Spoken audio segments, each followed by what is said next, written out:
Go ahead and do it. Yeah, hard. There we go. Okay, he's new at the bell ringing. It could have been a little bit louder. All right, we're going to do our pledge, or we're going to call to order the best Rotary Club in the. There we go. And our pledge of allegiance. I pledge allegiance to the flag of the United States of America and to the republic for which it stands, one nation, under God, indivisible, with liberty and justice for all. Okay, you want to go over there and help Mark whenever it's ready to roll? All right, and our inspirational quote is, sometimes you face difficulties, not because you're doing something wrong, but because you're doing something right. And instead of giving yourself a reason why you can't, give yourself a reason why you can. And with that, take a seat. And I have a helper here today, as you might see. And he's helping out with the raffle today. So, do we have any visiting Rotarians? All right, do we have any, let's see, do we have any guests of Rotarians? Yeah, we got.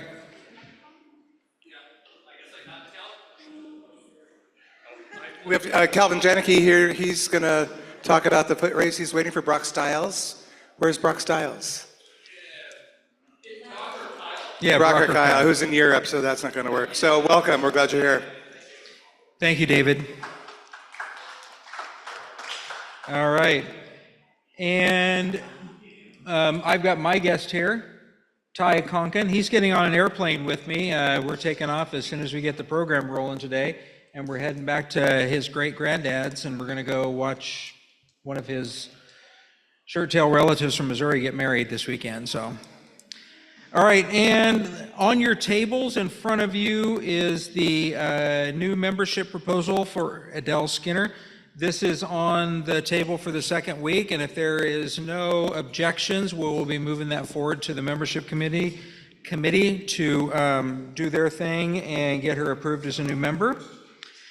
And Ellen tells me that she and Travis and I guess Steve are going to collaborate on getting invoices out for dues early next week. So look for that in your mailbox. And Calvin, you ready to? And Aldi, can you give him the mic real quick? So mostly I'm here just to answer any questions. Quickly on the foot race, we are pretty well set for next week. We currently have 238 runners pre-registered, which is a record for this early. Usually we're at maybe 150. So really good to see that many runners registered. And we're very excited to have everybody run, help, and make it a good race this year. So hopefully we get some good weather, and it'll be cool to have it for the 250th year. Excellent. And Chris, would you like to grab the mic too, or do you want to say anything about the upcoming hula hooping? Yeah, so we're making hula hoops tonight over at the parking lot, Rothenbuehler's. We're going to get started. I've got 2 teenagers at home, so I'll make them start setting up about 4. And then just kind of show up around 5. We'll be out there probably until about 8, just wrapping hoops. I've got every color in the rainbow of duct tape. And then we ended up without a host for the beer garden for doing food. So I was actually able to reach out to the new owner of Lava Louie's, and not only is he going to be serving pizza at the beer garden all 4 weeks, but he's also donating pizzas for the event tonight. So yeah, if you're over there, tell him thank you. So tonight, hula hoops at Rothenbuehler Engineering, probably 5 to 8. Make sure to bring a lawn chair. And I don't think it's going to rain on us either, so it'll be fun. All right.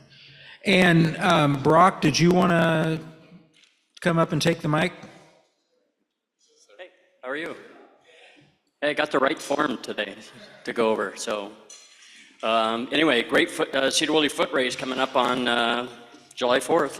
Coming up, how many people raised their hand, said they could actually help out last week when I did that? Everybody? Okay.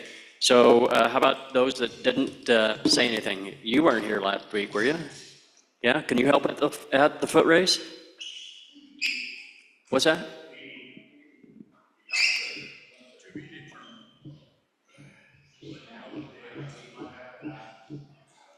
might have to ask for it for permission. Okay, I see. Okay. Okay, Chris is going to help you with the sound, Eric, in the morning. He was going to do that like at 7:30 in the morning too. Going to do that? Okay. So what I'm going to do is just basically use the form that we had last year and some of the people that said they were going to be able to help this year and send out an email here in the next couple of days. So everybody check out their emails, and then if you can fill in some gaps, that'll be great. Is Kyle here somewhere yet? Yeah. Oh God. Oh, forgot. We got the what'd you tell him? 238 already? Oh God.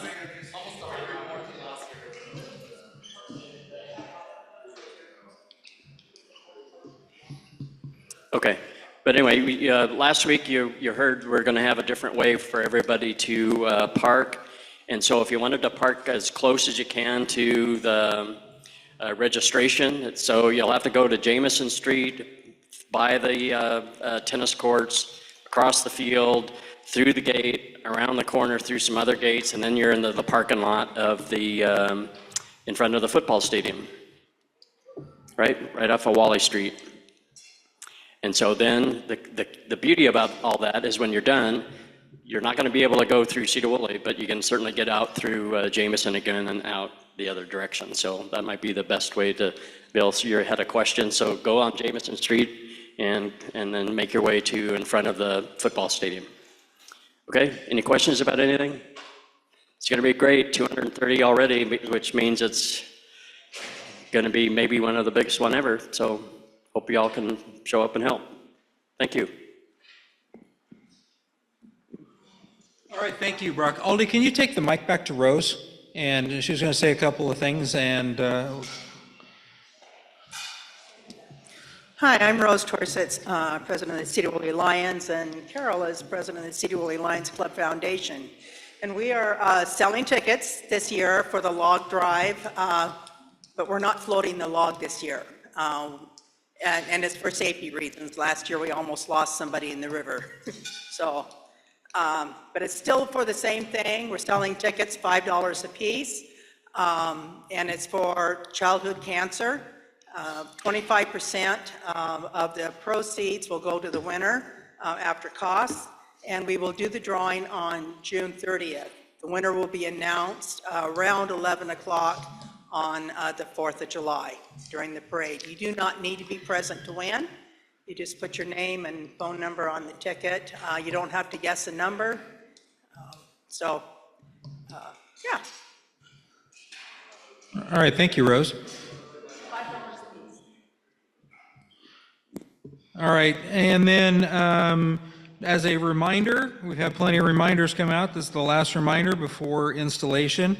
Installation/uninstallation is on June 30th. 5:30 to 6:30 is happy hour with Chris Eager entertaining us until 6:30 when dinner is served, right here at the community center. And look forward to seeing you all here. Yeah, especially Travis. I'm really looking forward to seeing Travis here. He hasn't said anything, but I want to make sure. And do we have anything else from the floor? There you go. Mark Scott. Well, I won't stand up, but I'm going to ask you to stand up. Well, we've had a really good year under Lynn's leadership, and I think we need to recognize that by giving him a standing ovation. This is his last meeting, right? That's it. Let's give him a standing ovation. Well, thank you.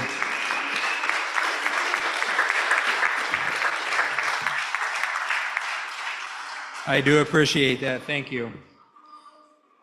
All right. Anybody else want to give me accolades, or are you guys good? All right. Thanks, Mark. And Dan, anything you need to say before the big event? Anything different from the police end of it? All the same, plenty of fun for the police and lots of overtime. Outstanding. Let's see. With nothing else, Mark and Ty, do we have a raffle? We do. Okay, Ty's going to call out the numbers.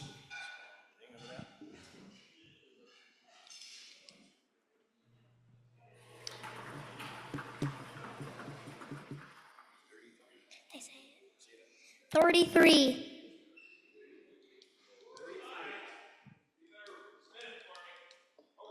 Oh,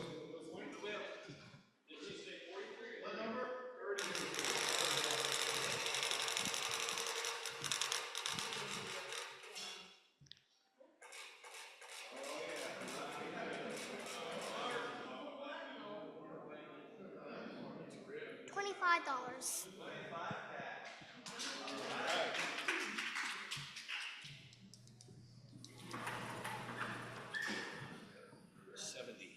$70.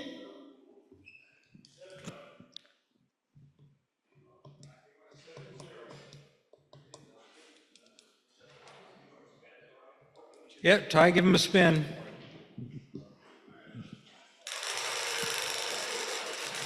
He's been practicing this since we got here.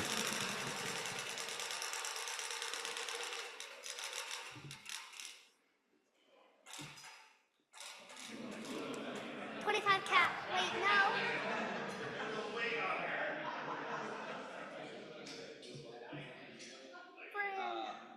Oliver and Hammer, cool surprise.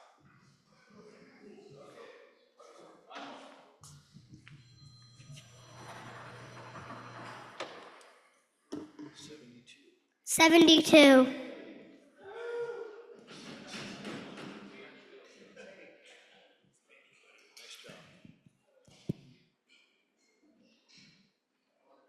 Good job, Ty, thank you.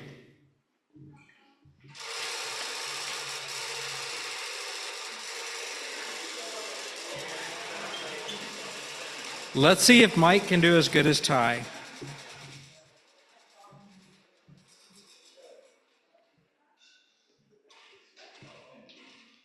Oop, thank you.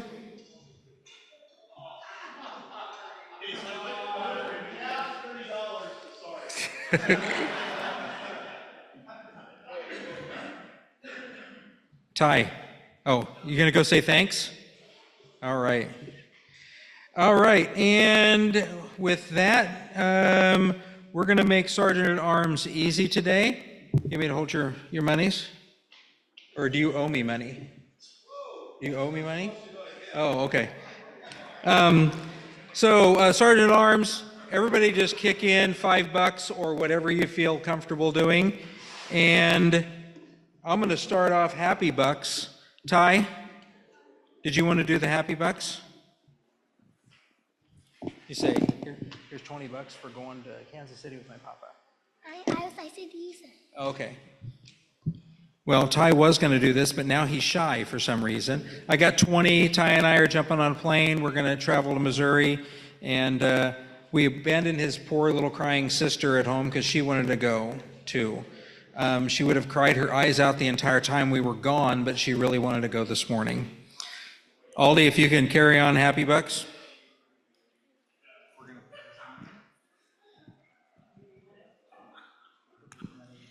I'm going to Venmo my happy bucks because it is my 10-year anniversary. No, Rotaversary. John had me join the club 10 years ago. So my life has been better for it. Thank you very much. Just the first part of the sentence, just the first part of the sentence. Sit down. You can sit down. Be up here for a little bit, then we're going to leave.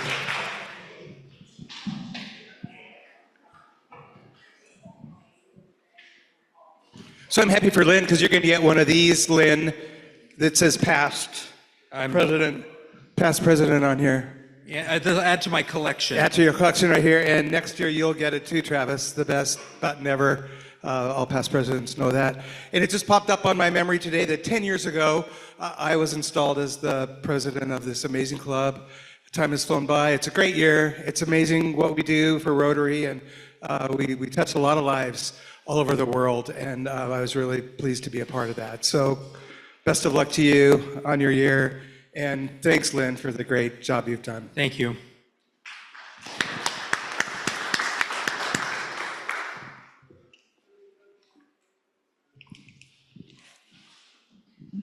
I'm going to do a happy 10 because, well, according to my finance book, and if you will drive by, I am 50% complete with building my house.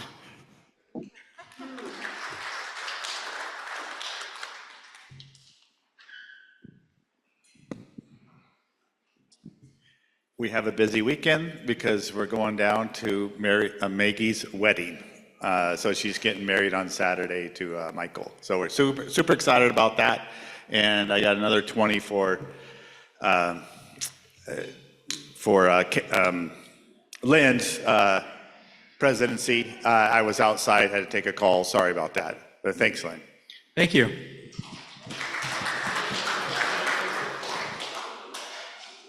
All right, is that it for our happy bucks? All right, having our happy bucks done. If you've got to leave, drop a couple of bucks at the door or with Steve. And we have Madam Mayor Kesty coming up to introduce our program today.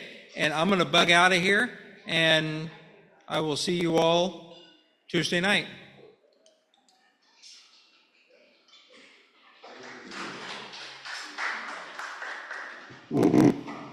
Okay, today we have Kendra Watson with us. She's the Center Director at Cascade Job Corps, and she's going to be giving us updates from the center and a recap of last year and where they're going and all the wonderful things that are happening. So Kendra, please come up.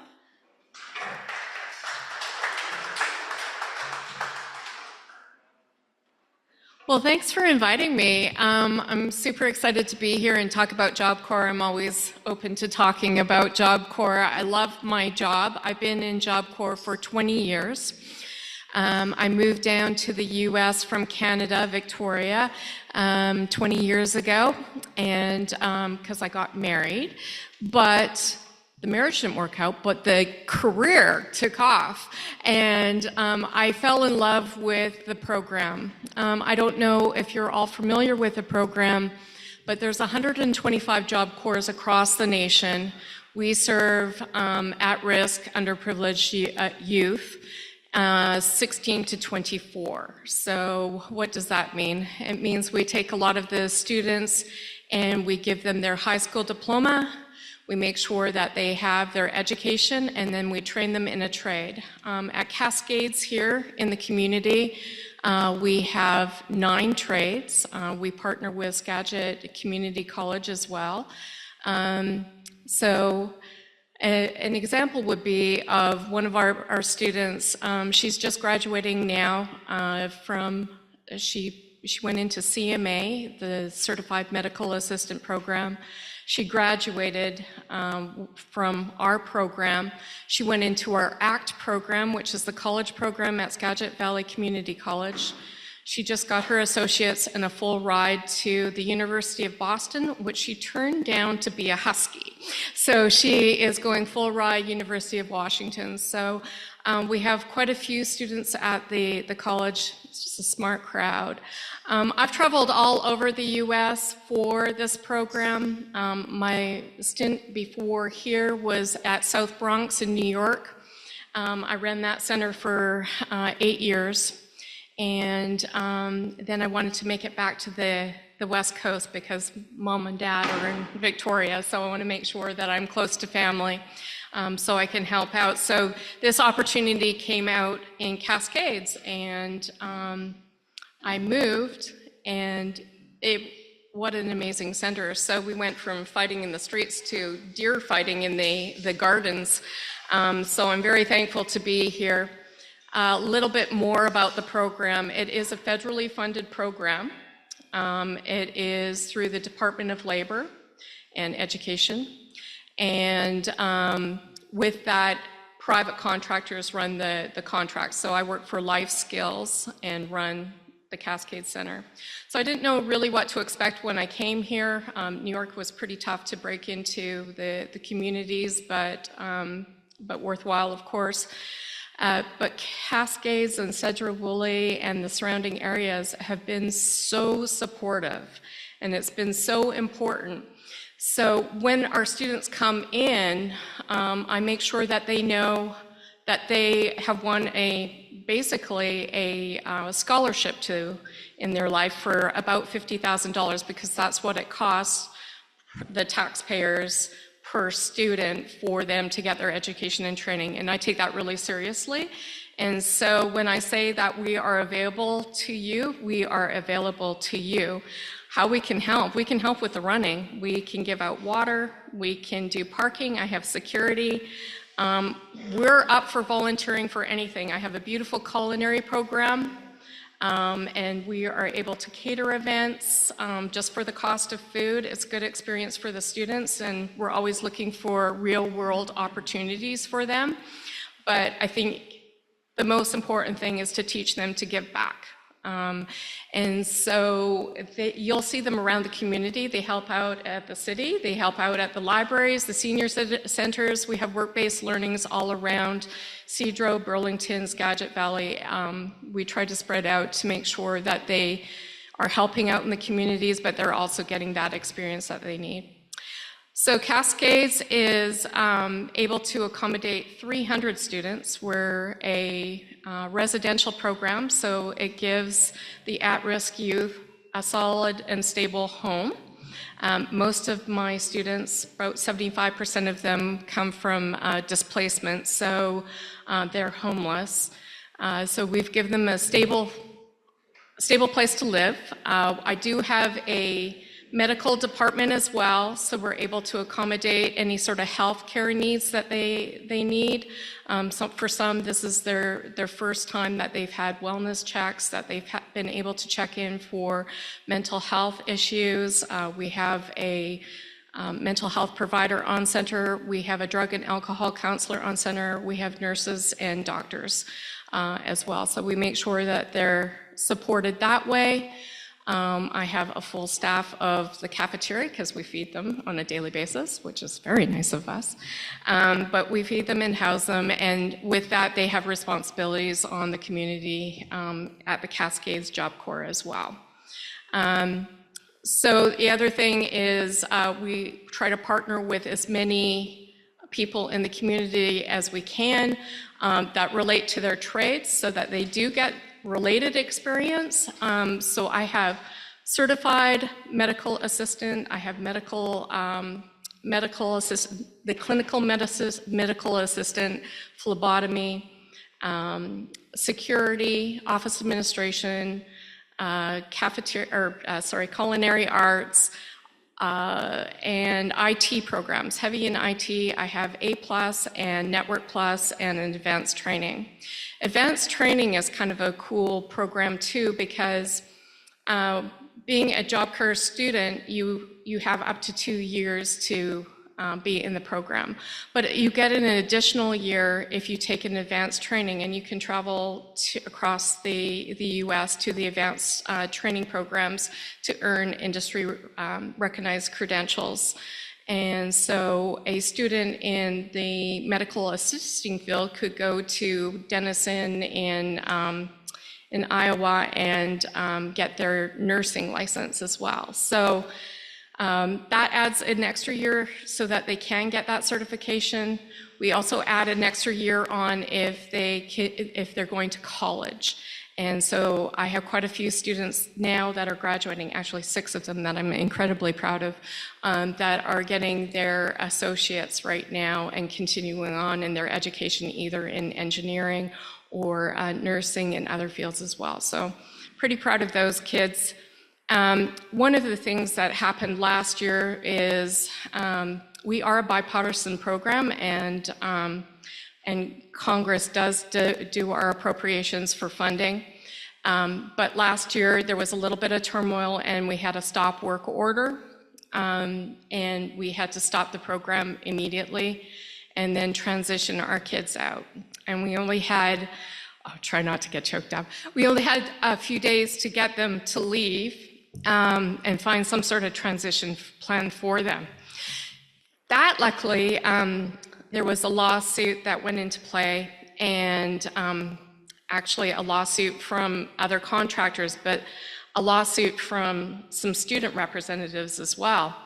And the actual lawsuit from the students is the one that kind of saved us. And now we are in a stable place. We got back up and running, but I lost half of my students. So I am contracted for 300 students, and I dropped down to 100 students. We are now back up to 200 students, and I'm taking 10 students a week more if there is a transition need there. But there is a need in the Washington State area.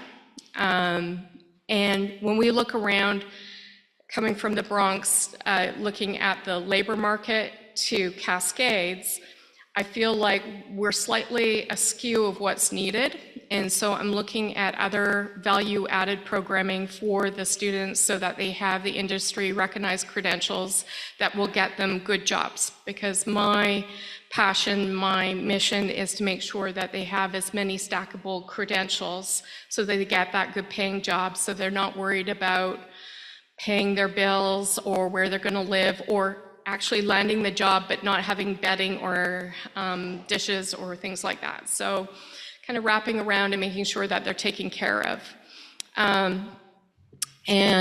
So we were able to move ahead with the program with a little bit of stability right now. We're still waiting for the lawsuits to kind of wind up. But on top of that, Cascades is kind of in an interesting position because it went from a program that was Job Corps to a pilot program, which did not do well. And then it's been my job to bring it back to a Job Corps, a regular running Job Corps. And so when I talk about the trades not really aligning, what I see in Washington State is possibilities in welding, shipbuilding, and also in clean energy. And so I've written some curriculum and sent it off to the national office for approval to see if we can partner with Helion and the different clean energy, since we're on the I-5 corridor of clean energy. And then also try to connect with the shipbuilders of the surrounding areas to see if my kids I can be a transition hub for Job Corps to train the students in welding, underwater welding, and see if I can get them connected with the military or with the private shipbuilders companies.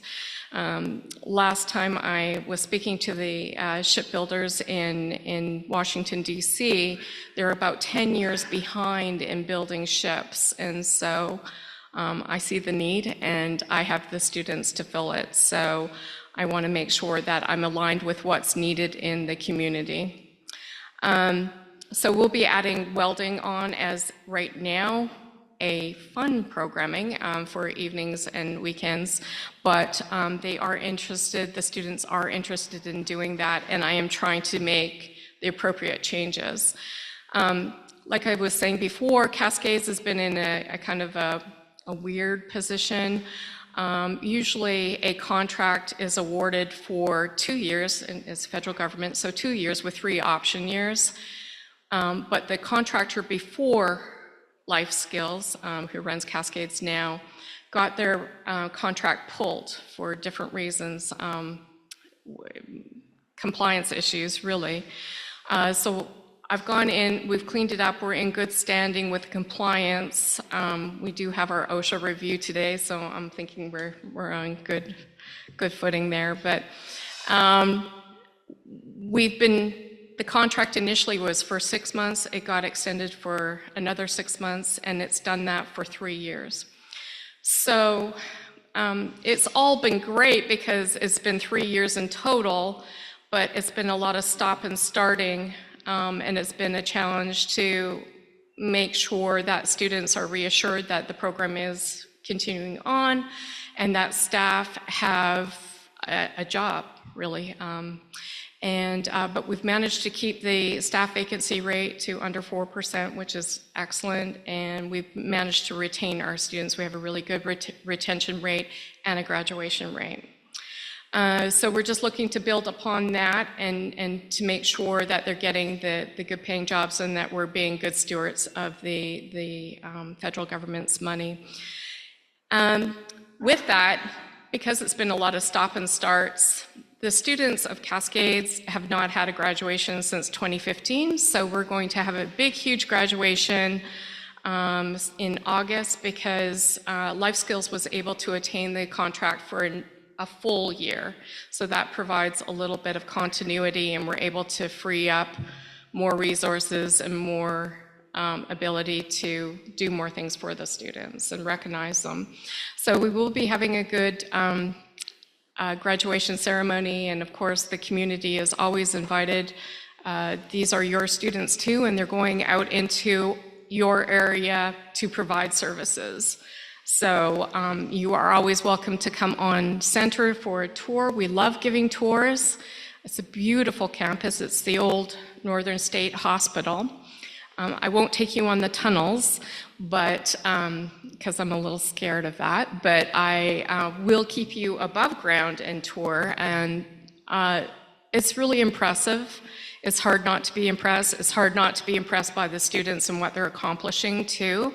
They do have benchmarks in each trade, so they're able to talk about where they are, what they're attaining, and what their goals are, and we try to make sure that we're talking about that always. And so always with the end in mind so that they're not wasting taxpayers' money and that they are able to be a tax-paying citizen and responsible citizen.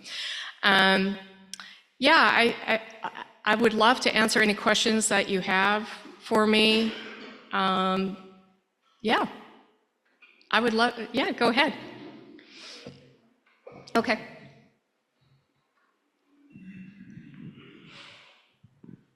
Oh, thank you for the presentation. I'm your state senator, and we've worked Yes. together on the phone.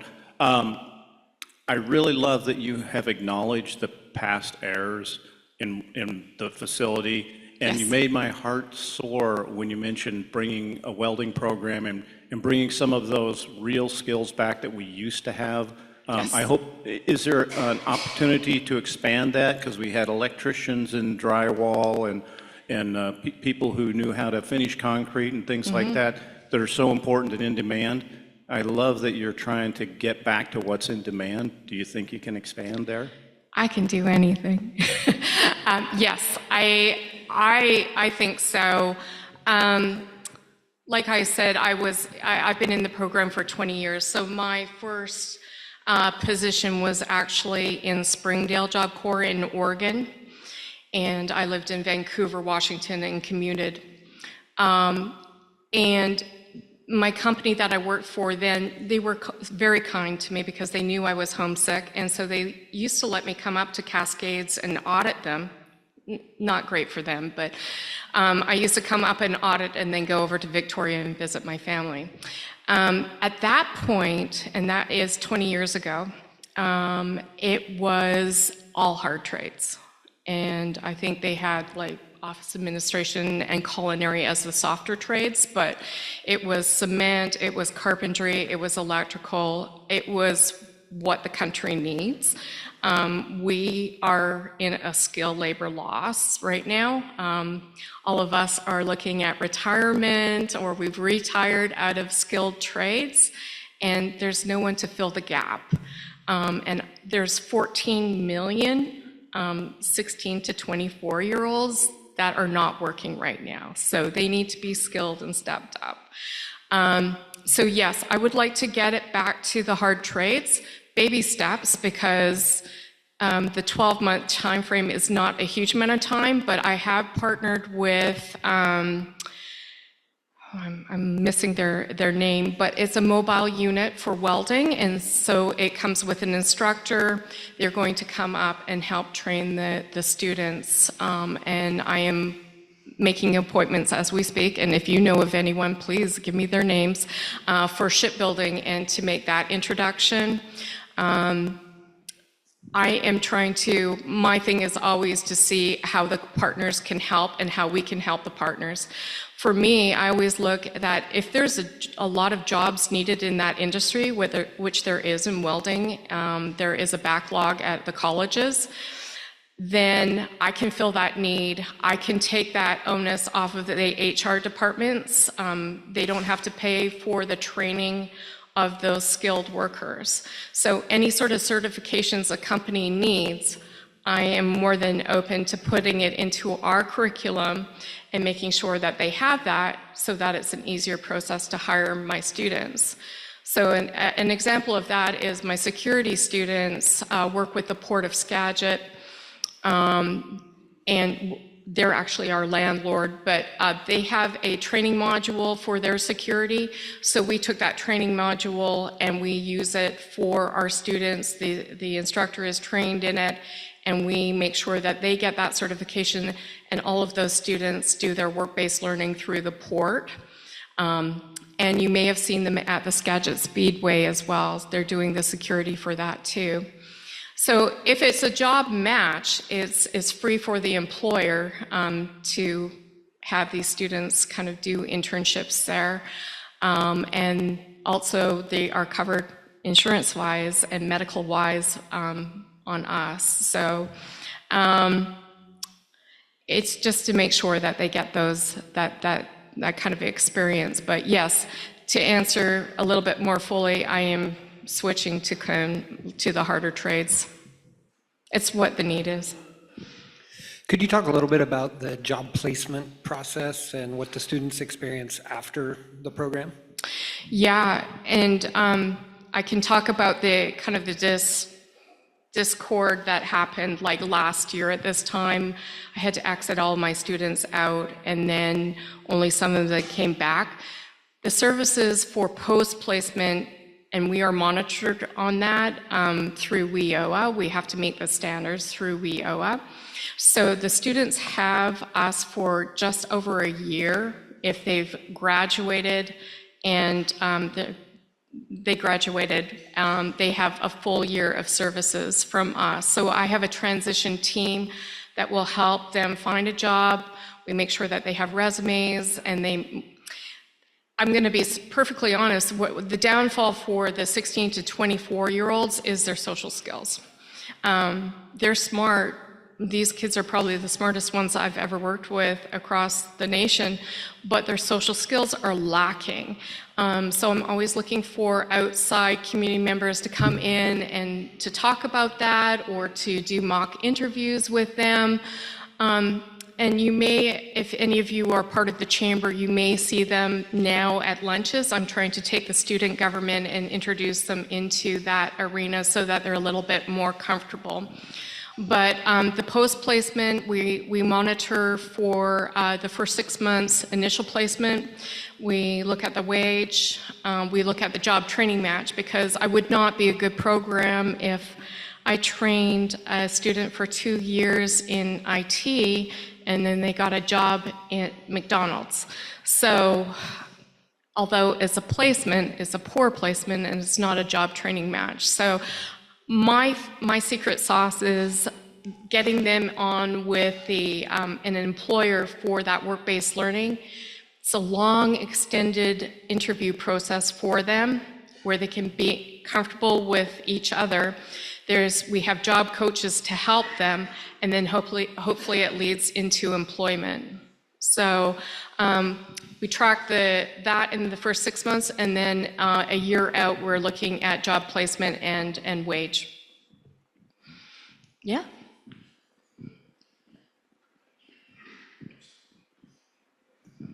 Do you have any statistics based on retainage? So how successful are they for keeping those jobs that they're placed in for 6 months or a year or more? Yes, 100%. We do. And when they're published for the last year, it doesn't look great because of the stop and start, and the funding was taken away.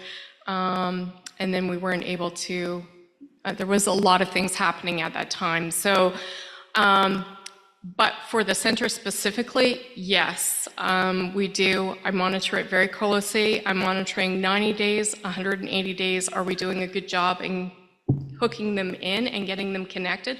I feel like it's really important that they see accomplishments right away. So I make sure that they get a certification within the first few weeks, so they feel that accomplishment, that success, and it kind of carries them to the next milestone. And then afterwards, yes, I have a whole tracker and responsibility of reporting out to the government on where the placement is, where the job training match is, and that is all available as well. It's important. It's important to make sure that, you know, the community and the nation too see the successes. So I'm always writing success stories and making sure that they get out there too. And I think if any of you attend the graduation, it will be a little bit different because we will be focusing on that and their accomplishments and what they've done. Yeah, thank you so much.